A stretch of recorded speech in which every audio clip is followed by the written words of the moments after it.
Hi எல்லாரும் எப்படி இருக்கீங்க? ஒரு பெர்ஃபெக்ட்டான இம்பெர்ஃபெக்ட் டே அப்படிதான் இருந்தது இன்னைக்கு. காலையிலேருந்து என்ன ஆச்சுன்னே தெரியல. மாவுக்கு ஊற வச்சிருந்தேன். அரைக்கிறக்கு மறந்துட்டேன். அதுக்கப்புறம் தூக்கி ஃப்ரிட்ஜுக்குள்ள வச்சிருக்கேன். காலையில நேரமே எந்திரிச்சு நாளைக்கு அரைக்கணும். பசங்க இன்னைக்கு சீக்கிரமாவே சாப்பிட்டுட்டாங்க. நாங்க 2 பேரும் தான் இன்னைக்கு லேட்டு சாப்பிடுறது. எங்களுக்கு மட்டும் டின்னர் அப்படிங்கிறப்ப சட்னி கொஞ்சம் காரமாவே அரைச்சு குடு அப்படின்னு கேட்பாரு. வரமிளகாய் எடுத்து போட்டேன். அது கன்னா பின்னான்னு காரமாயிருச்சு. இந்தியன் ஸ்டோர்ல வாங்குற வரமிளகாயில ஒரு சில சமயம் என்னன்னா காரமே இல்லாம இருக்கும். ஒரு சில சமயம் பயங்கர காரமா இருக்கும். அப்படிதான் இந்த தடவை வாங்கிட்டு வந்துட்டேன் போல இருக்கு.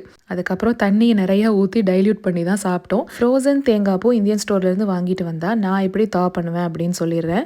அது தேங்காய் பீசஸ் மாதிரி இருந்தாலும் சரி, தேங்காய் பூவாக இருந்தாலும் ஃப்ரீசர்லேருந்து எடுத்து ஒரு சின்ன பவுலுக்கு எவ்வளோ வேணுமோ அது மட்டும் எடுத்துக்குவேன்.